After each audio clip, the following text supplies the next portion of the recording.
Berdasarkan temuan awal PBB dari bukti yang tersedia, penyebab insiden pada 29 Maret di Ajit El Osair terjadi karena proyektil peluru utama tank kaliber 120 mm. Proyektil ini ditembakkan oleh tank Merkava milik Israel dari arah timur menuju At Taibeh. Dalam kejadian ini, Praka Farizal Ramadan menghembuskan nafas terakhir. Sementara itu terkait insiden 30 Maret di Bani Hayyan, ledakan disebabkan oleh perangkat peledak rakitan IED yang diaktifkan oleh korban tripwire. Pihak PBB menyatakan kemungkinan besar peledak rakitan ini dipasang oleh Hizbullah. Dalam insiden ini, Kapten Zulmi Aditya dan Sartu Muhammad Nur Ikhwan gugur. PBB sendiri memastikan Israel seharusnya sudah mengetahui posisi seluruh personil dan fasilitas UNIFIL. Regarding the first incident on March 29th, based on the available evidence, including analysis of the impact site and notably the fragments of the projectile discovered in UN position known as 7-1. The projectile was a 122mm tank main armament round fired by an Israeli Defense Force Merkava tank from the east in the direction of Taiba. It's recalled that to mitigate the risk to UN personnel, UNIFIL had again provided the Israel Defense Forces with the coordinates of all of our positions and all of our facilities. And that had been done both on March 6th and March 22nd.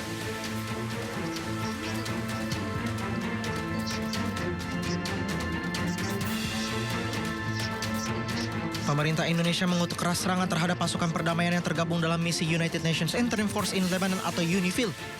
Serangan itu menewaskan 3 prajurit TNI di tengah eskalasi konflik antara Israel dan Hizbullah di Lebanon. Akibat kejadian ini, Indonesia menuntut penyelidikan menyeluruh oleh Perserikatan Bangsa-Bangsa dan menolak segala bentuk alasan dari pihak Israel.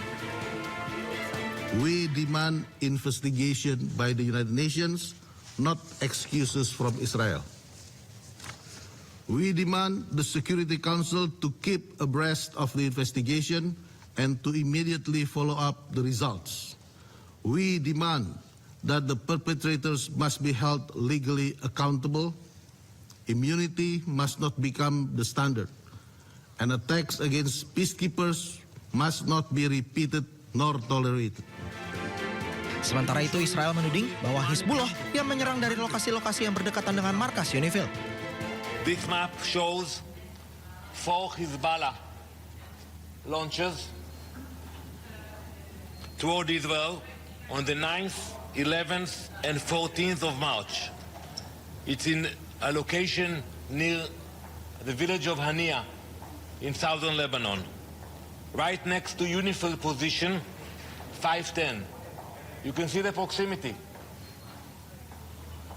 Right next to the UN position, they place the launchers, putting the UN personnel in the line of fire. This is not a coincidence. This is how Hezbollah operates, from civilian areas and next to UN positions, putting peacekeepers directly in the line of fire. Sebelumnya 3 personel TNI yang berada di bawah misi UNIFIL gugur di Lebanon Selatan akibat eskalasi konflik pada akhir Maret 2026.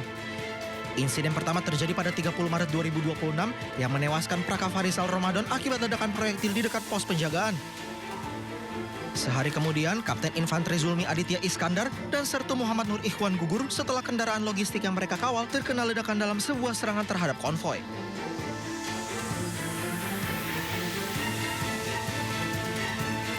Pemirsa, ledakan diduga berasal dari lapangan padel mengusik ketenangan warga Ciangsana, Gunung Putri, Kabupaten Bogor, Jawa Barat. Sekolah dasar yang berada di sekitar lokasi turut terdampak.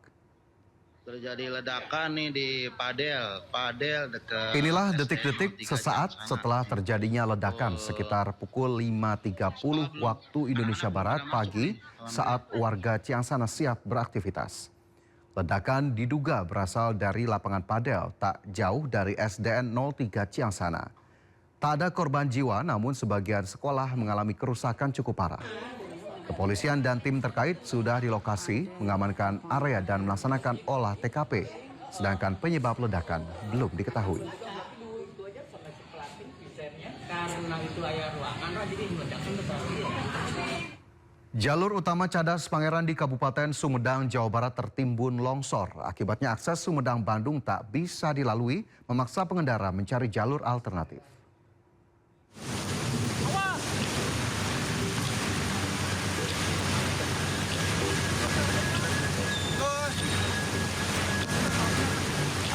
Bencana tanah longsor terjadi di kawasan Cadas Pangeran, Kabupaten Sumedang, Jawa Barat. Material longsor, tanah, dan pepohonan memutus akses jalan utama arteri penghubung Bandung-Sumedang hingga tidak bisa dilalui kendaraan.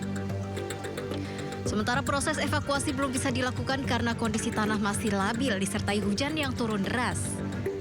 Polisi memberlakukan rekayasa lalu lintas dengan mengalihkan kendaraan kecil melalui jalur Patung Kuda Samoja. Sementara kendaraan besar diminta memutar balik atau menggunakan jalan tol. Dampaknya sekarang mungkin ada terjadi longsor. Namun dalam hal demikian kami Polres Sumedang dengan instansi terkait ya bahu-membahu ya melaksanakan kegiatan unit reaksi cepat untuk penanganan longsor bencana ini. Ya, kita sebar lebar dan memastikan bahwa penanganan ini bisa berjalan secara optimal. Pagi ini petugas menurunkan alat berat berupa eskavator untuk mempercepat penanganan agar jalur bisa dilalui kembali. Dari Sumedang, Jawa Barat, Beben iNews melaporkan. Longsor juga melanda desa Sembahe, Deli Serdang, Sumatera Utara. Musibah ini menewaskan 5 warga.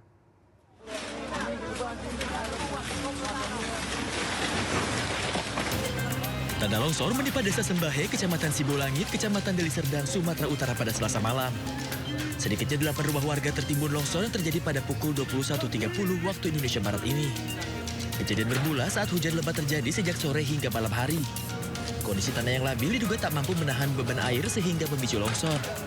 Tim SAR melakukan operasi di tengah kondisi medan yang berat, licin, serta cuaca yang kurang bersahabat. Dari operasi tersebut, 6 korban berhasil dievakuasi.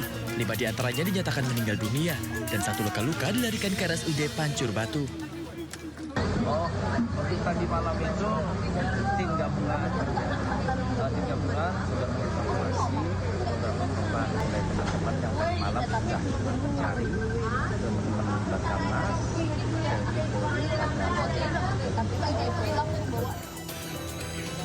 Usai operasi dilakukan, tim SAR masih melakukan sterilisasi di lokasi kejadian. Masyarakat pun diminta terus waspada akan adanya longsor susulan. Dari Deli Serdang, Sumatera Utara, Tim Liputan, iNews melaporkan. Selanjutnya dari NTT, pemirsa, gempa bermagnitudo 4,7 mengguncang Larantuka, Kabupaten Flores Timur, Kamis dini hari. Gempa menyebabkan sejumlah rumah rusak.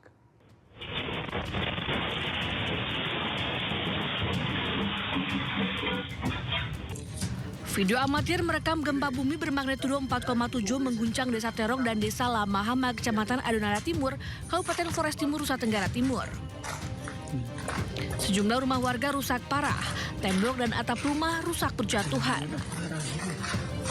Berdasarkan data BMKG, gempa terjadi pada pukul 00.17 WITA, sementara titik gempa berada di wilayah Solor, Kabupaten Flores Timur. Demi keselamatan, warga memilih tidur di halaman rumah yang jauh dari bangunan. Mulai dari orang tua, anak-anak hingga bayi tidur di luar rumah hanya beralaskan terpal. Belum ada laporan adanya korban jiwa akibat gempa bumi tersebut. Hingga kini gempa susulan juga masih terus terjadi. Warga diminta selalu waspada. Dari Flores Timur, Joni Nura, iNews melaporkan.